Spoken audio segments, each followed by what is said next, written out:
In this video, we're going to continue our journey in the MusicEngine, and we are going to address the topic of note composition, or note storage.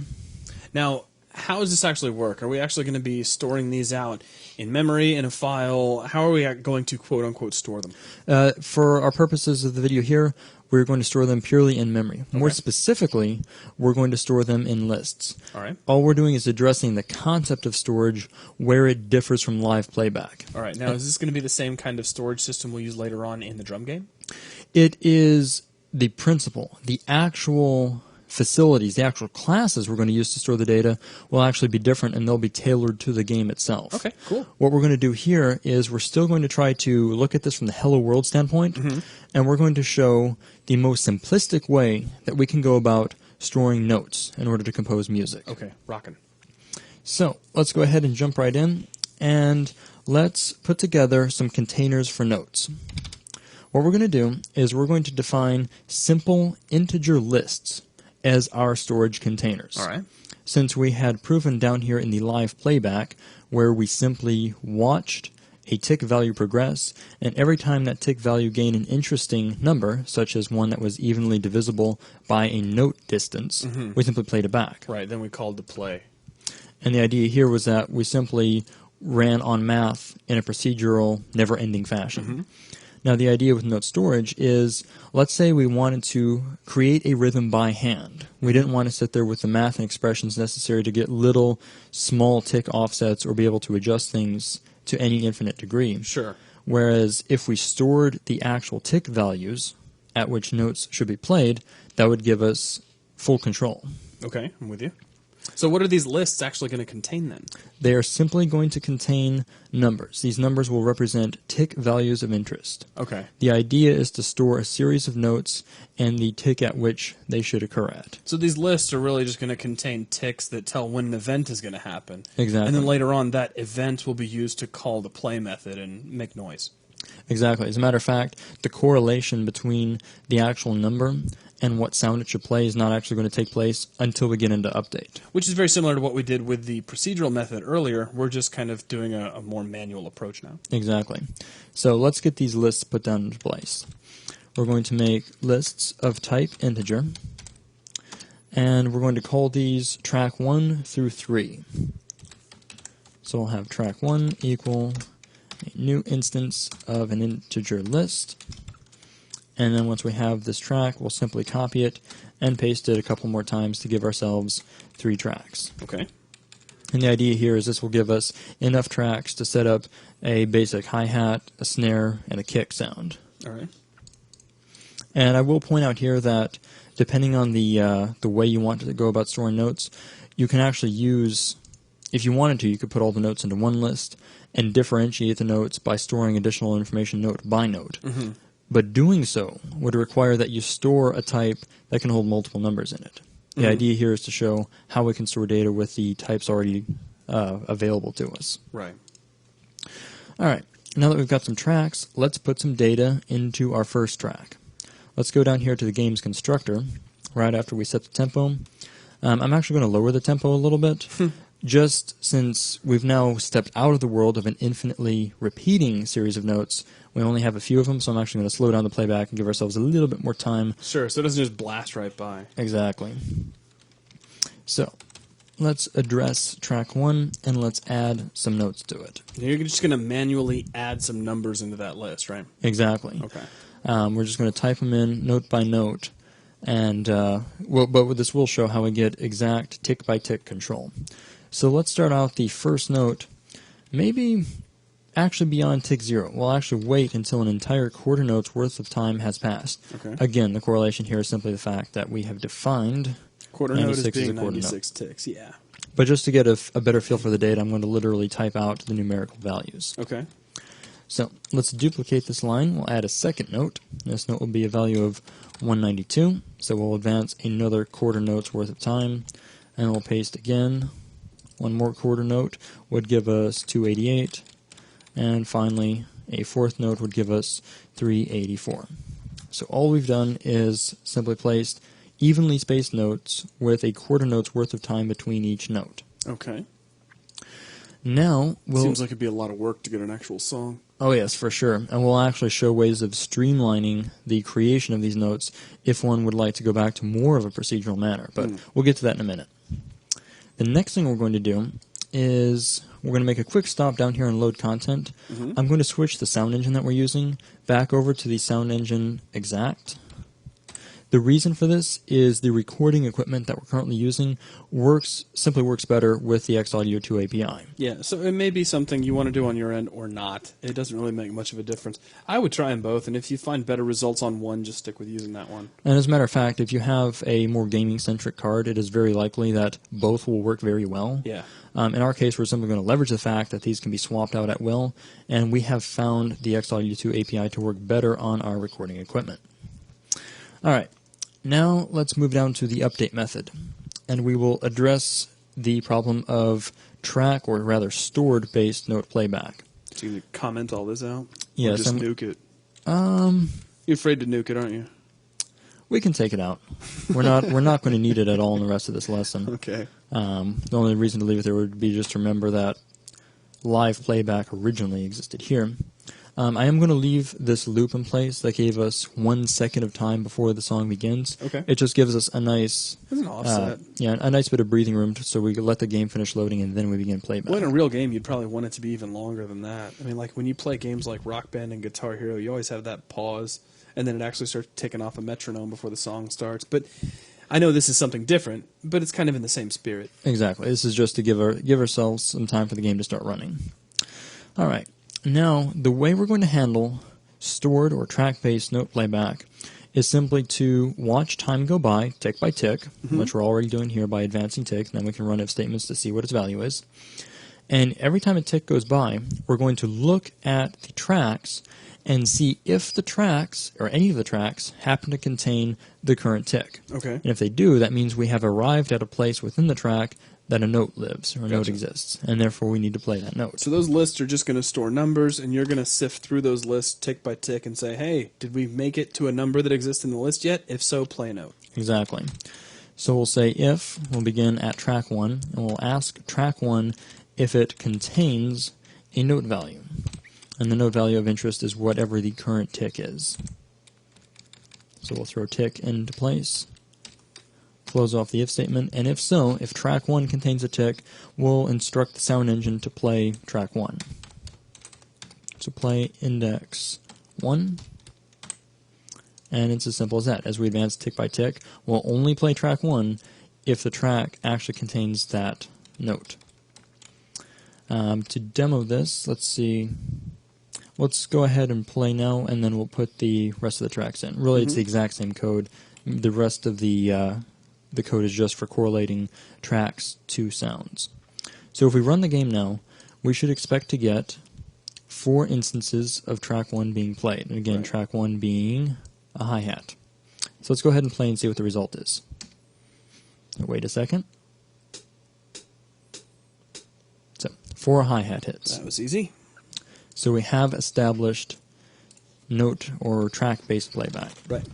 Now let's take these 2 lines, the if statement and the play call, and duplicate them so we can put in support for tracks 2 and 3. Now we'll get back to utilizing these here in a minute.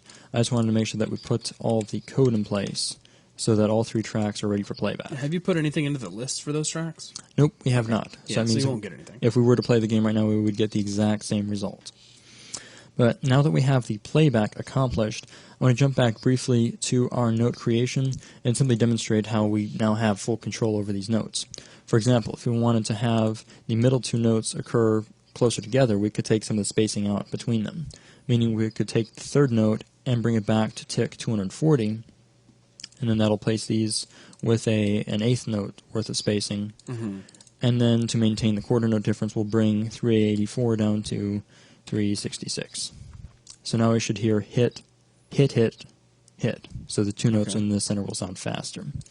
So let's play and see the result. And there we go. Seems to be working just fine. Of course, we could set these as arbitrarily close as we would want to, since we have individual tick-based control. You can put them wherever you want. Now, before we get into any form of rendering, let's add some more notes to our new timelines, our new tracks. Now, of course, it would take a while to sit here and type these out one by one. Yes, it would.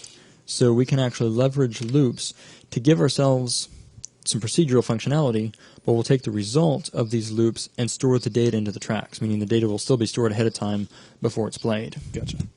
So it'll be a little different than modulus because this will not be an infinite scenario. Exactly. We're only going to set or give a set number of iterations for our loops. Which is probably good because you're actually storing numeric values. You wouldn't want to plug that into an infinite system. So as for, yeah, exactly. In an infinite system, we would never be able to stop generating.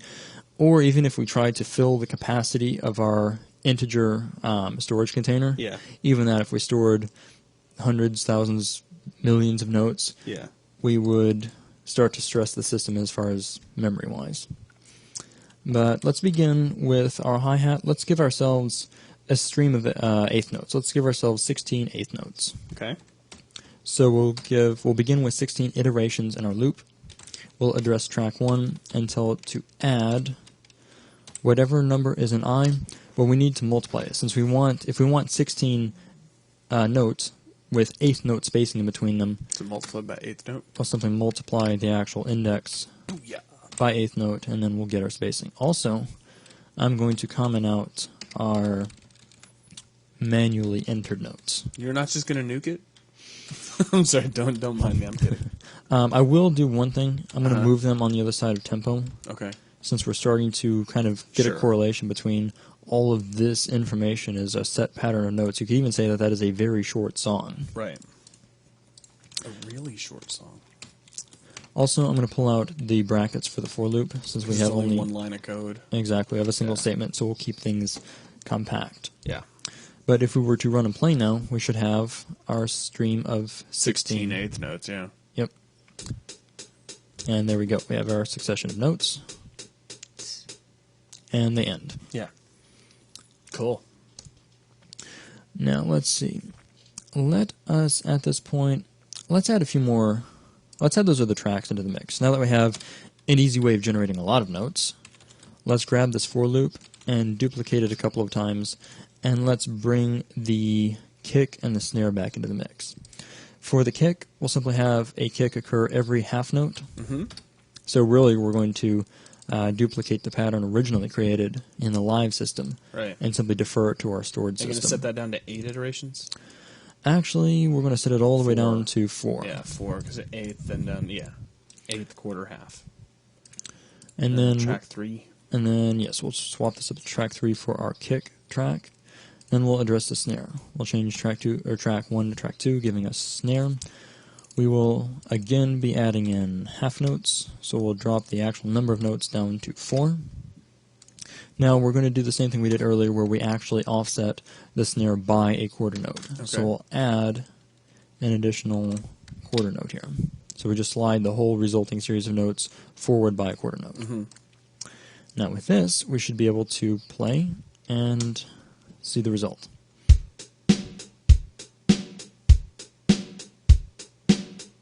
And there we go. So now we have established rhythm using our new track-based system. And now we have the ability to represent any rhythm that we can compose in these lists. So it's modular, but it's not quite as modular as it was. Well, procedural, I think, is the word I was looking for. Right. It's actually a hybrid between both. Yeah. It's using procedural generation, but leveraging simple, baked, you could say, storage. Finite proceduralization. So, moving on from here, now that we have established our rhythm again, the interesting thing is we have a set of data that represents our song. Even though it's only a few beats or a few notes at this point, you could essentially call this a short song. Mm-hmm. Now, it would be nice to be able to visualize that song, actually draw these notes out on screen. Well, it's going to be the other important part of our game is we need to see something. Exactly. We're going to need to come up with some form of rendering system that takes this kind of data into account. So let's begin, once again, at the basics here and simply see what is necessary to get these notes on screen. Before we get started with the drawing, I'm going to drop down a set of fields here. We're going to need to establish a texture to draw with, and we'll also record some values to represent the size, the visual size of any given note. Mm-hmm. So I'm going to make a field of type texture2D. We'll simply call this texture. And then we'll store values for note width and note height. So we'll make an integer value and call this note width. We'll set this equal to 8. And this will end up being represented in pixels. So 8 pixels wide. And then we'll set a second field. We'll call this field note height. And we'll set its value to 32. Okay. So a little tiny 8x32 rectangle. Exactly. And then we'll move down here to the load content method because we need to get our texture set up. We don't actually have a texture that we've imported, so we're actually going to set the texture's data ourselves through code. So we'll jump down here, and then what we're actually going to leverage is the setData method of the texture type. Okay. But before we can set the data of a texture, we need to establish that data to begin with. Let's actually start with the texture itself. Instead of using the content manager to load in data, we're actually going to set up a new texture2D from scratch. So we'll actually instantiate the texture ourselves. And when we're making a new instance, we need to specify the graphics device and the size of our new texture. So the graphics device can be found as a property of the game itself. So we'll simply feed in graphics device. Now for this texture, the way we're going to use the texture is we're actually going to make a simple 1 pixel by 1 pixel fill texture, and we'll stretch that over the size of a larger block when we go to draw it. Okay. So our texture will simply have a width and height of 1 and 1. Now we'll finish off our texture. This would be something if you're using just a solid color or a texture that was completely procedurally generated. Exactly. And this method is generally what is used when we do procedural texture generation. You also note that I have a small error here where I use the type instead of the field. What was intended was to simply take the texture field and store a new texture into it. Okay. Now we do need to address the data that is actually stored in the texture, since it's going to default, or rather our pixel that we're going to get out of our 1 by 1 texture is set, the pixel values are all set to 0, red, green, and blue, as well as the alpha. So we have an invisible black pixel. Exactly. So we need to set the color of our 1 pixel in this texture. Now, of course, we have access to the texture.setData method, but setData is going to need to take in an array of information, because generally, when you set the data for a texture, you're setting a lot of pixels. So in order to give a data source, we need to create a pixel array, basically an array of type color, so we can set the color of individual pixels. So we'll do this, the simplest way we can lay this out is to simply make a local variable. We can make a local color variable called color, and set that equal to the color of white. Now, of course, this is going to need to be an actual array as we set it, so we're going to change this to a color array, and let's name it, I'm going to change the naming up a little bit. We'll make a color array called pixels, and let's set that equal to a new So wait, what you typed before wouldn't work? It would, but it would be an additional step. Okay. Storing the result of color.white. You're simplifying a little bit. It would be a redundant variable. Yeah. So instead, we'll start off with the color array. We'll call it pixels. We'll set it equal to a new color array, and we'll give this array one element. So the pixels data array contains 1 pixel. Then we'll turn around and we'll set that pixel. So pixels sub 0 will be equal to color.white. Here's what I had begun with a minute ago, but there's no need to store this in a separate variable. We could store it directly into its location in the array. Now, what we've established with this color array is the ability to use the setData method on our texture. We can say texture.setData. We're going to be setting by the type color, and the actual array is going to be pixels. And as a matter of fact, since the type taken in here is actually a color array, so we specify color as the type, that means it's looking for an array of type color. We've established an array of type color, and so we'll simply feed in pixels. Yeah. Which would mean all of the pixels, of course. If we had lots of pixels, we would feed them all in at the same time. Right. Now, that was the simple step-by-step way. We can actually simplify this whole operation if we leverage the literal initialization of an array. What I mean here is that this line is actually not needed. We can change our color array.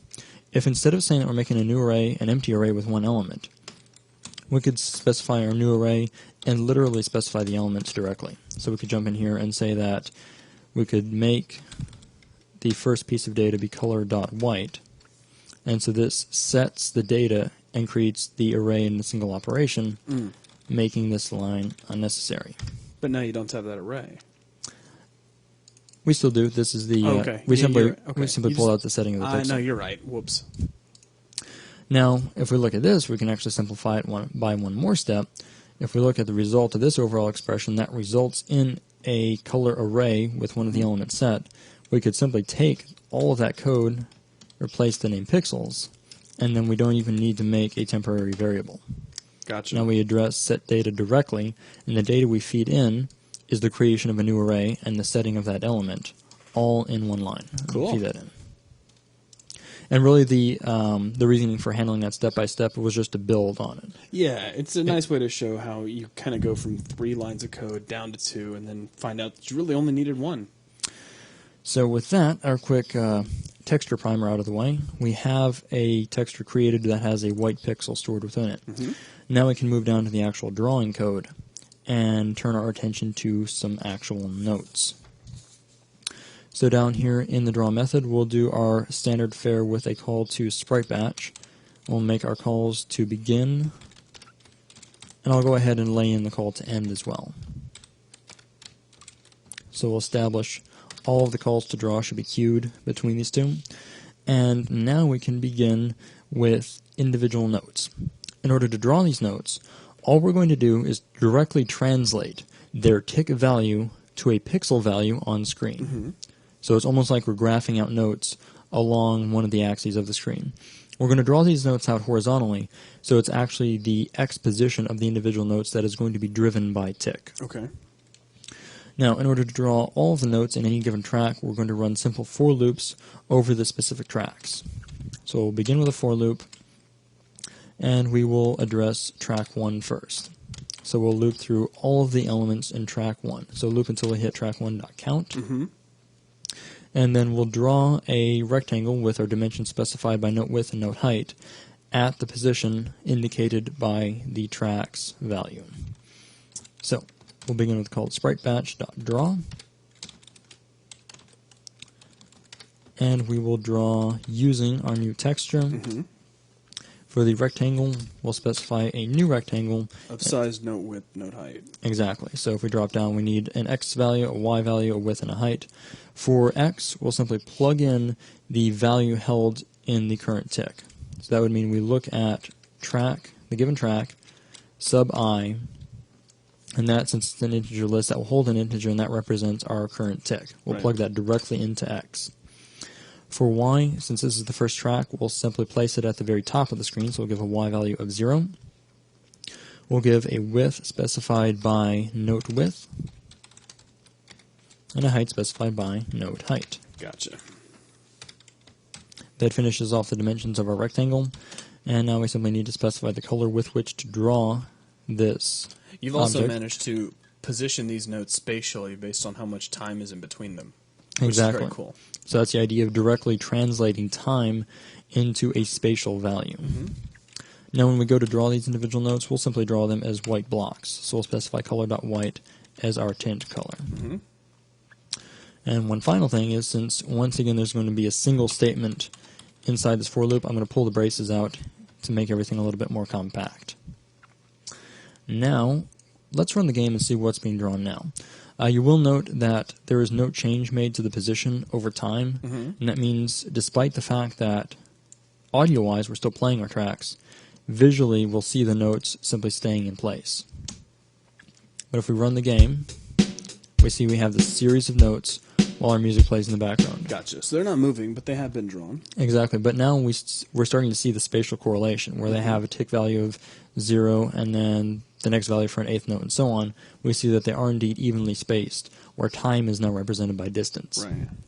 So to make things more interesting, let's get the aspect of time passing put in, because you heard the notes passing a second ago, but obviously we're not moving our notes. If we take the position that we're drawing at and we offset that by the current tick, then we'll be applying an offset based on the passing of time. Right, we'll be sliding. So if we subtract the value tick from each of our actual x-coordinate locations. That means that... You're sliding to the left. Exactly. Since we're subtracting that, we're moving horizontally and we're moving to the left side of the screen. And that would be 1 pixel per tick, right? Yes, yeah. 1 pixel per tick. If we were to multiply or divide these values, then we'd be applying scale. Multiple pixels. Yeah. But in this case, it's a direct mapping of 1 tick to 1 pixel. So now if we run the game, we see that once we start, we can watch the notes progress off screen. You also note, if you listen to the audio cue of the note actually hitting, you can see that that correlates to pixel 0. And really, you'll only catch that if you're coding this on your end. On these videos, we're capturing at 10 frames a second, so it can be a little hard to see. Exactly. You may notice, of course, the game's running at 60 frames a second here, or actually, rather, I take that back, higher because of our tempo-based system. So 60 or higher. But of course, on the capture, that's going to be captured at a lower rate. The other thing to note is the reason that our pixel 0 is the actual event occurrence position where notes are played back at, is imagine you have a track and then you reach note 96. If time advances to tick 96, we'll have note at 96 minus tick at 96 resulting in 0, and the note and tick being equal is what causes playback up here. And that's why you're hearing the notes as they hit the left side of the screen. Okay. Now let's get the other tracks into play. Let's bring in tracks 2 and 3. So we'll adjust our loops to loop over those tracks. We'll adjust our drawing to draw tracks 2 and 3.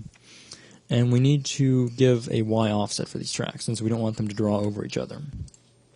For track 2, we will set our Y value equal to the note height times 2. The idea is if we had set this to note height, we would have track 2 residing exactly underneath track 1. So it looked like just one big thing of ticks. Exactly. If we space this out, we'll actually have, you could imagine, a blank track in between them. Sure. We'll do the same thing for track 3, only we'll multiply by 4. So the way you could look at this is the imaginary spacing for tracks 1 and 3 are simply blank. So this way I have track 0 being at the top, multiply by 2, multiply by 4, give us 2 blank spaces. So now if we run and play, we can actually now visually see that snare and kick pattern. Nice. Very nice. Already starting to kind of get that Rock Band Guitar Hero kind of feel to it. Exactly. Since we do have our rectangular style representation, though we do have the movement as horizontal instead of vertical. Sure. But you start to get that idea of how notes are laid out.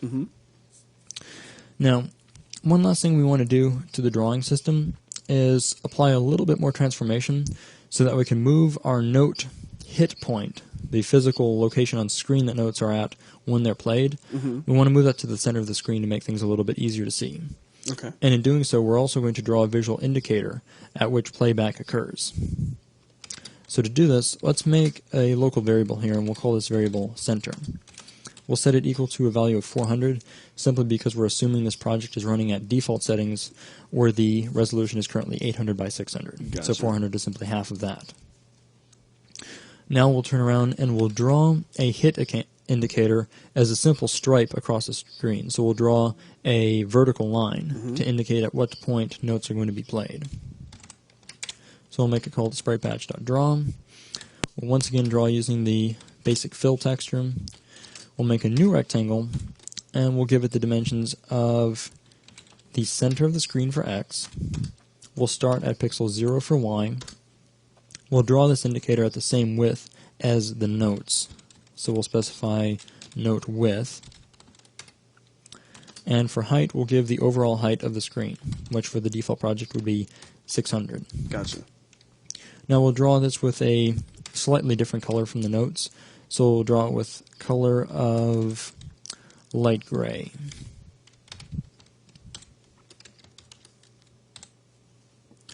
Now we also need to apply this overall offset to the notes themselves. That means as we're drawing notes note by note, we actually need to take the final resulting pixel and add the value and center to it. Sure. So literally taking the whole track's worth of visual information and sliding it right to the center of the screen. Well, if you don't, you'll have the exact same situation you had before, where the notes are ending on the left side of the screen. You've now just drawn a gray rectangle in the middle of it for no reason. Exactly. So with our offset applied, let's load up the game and see what this looks like. So we see we're starting at 0, and then every hit as it crosses this center gray line. Nice. And really, that is what we needed to get across in this portion of the music engine. Before we leave things off, let's have a little bit of fun. Let's make a secondary beat, and just to see how that would look. Because so far we've been using the same rhythm over and over again. Let's show how we can go about making a different mini song. What we'll do is we'll take our line where we're setting tempo and the 3 loops. We'll copy all of that code and paste it in below to duplicate it. Then I'll comment out the original, and we have the secondary set to work with. Okay. First thing I'll do is I'll up the tempo to 180 beats per minute. Then let's turn around and change the speed of some of our drums here. Let's take our 16th note, or excuse me, our 8th note track, and let's change that to the kick. So I'll actually change that to track 3, and just to keep things easy to read, I'll actually move that loop down below the other ones. Okay. So now we have our kick running at an 8th note speed. Now we'll take our hi-hat and we'll set that to be a quarter note. So let's change track 3 to track 1, and then we'll multiply by quarter note. Take the number up to 8. And then we'll give ourselves twice as many of these since we want to fill out the same amount of time. And then just to make everything line up, I'll actually move that to the top. And now for the snare, we can actually we'll leave the snare exactly as it is. We'll have a snare occur every half note, and we'll actually leave the quarter note offset in there as well. Okay, cool. So with all of this, let's run the game. See if the pattern looks different. And Sounds different too, yeah. So you can see how we really have a lot of freedom in the types of rhythms we can generate. Nice. But that really will bring us to the end of this video. Again, we simply covered the concept of note storage, or you could say note composition, inside of the Music Engine demo. Now that also wraps up this project, doesn't it? It does. This has fully addressed the original 3 goals that we had set out to accomplish in the project, and that was our timing system, our idea of note resolution, and a method by which we can store notes. So now we've got our sound engine completed, we've got our music engine completed, and we are ready to begin actually coding our drum game. That's right. Very cool. Well, let's get started in the next video.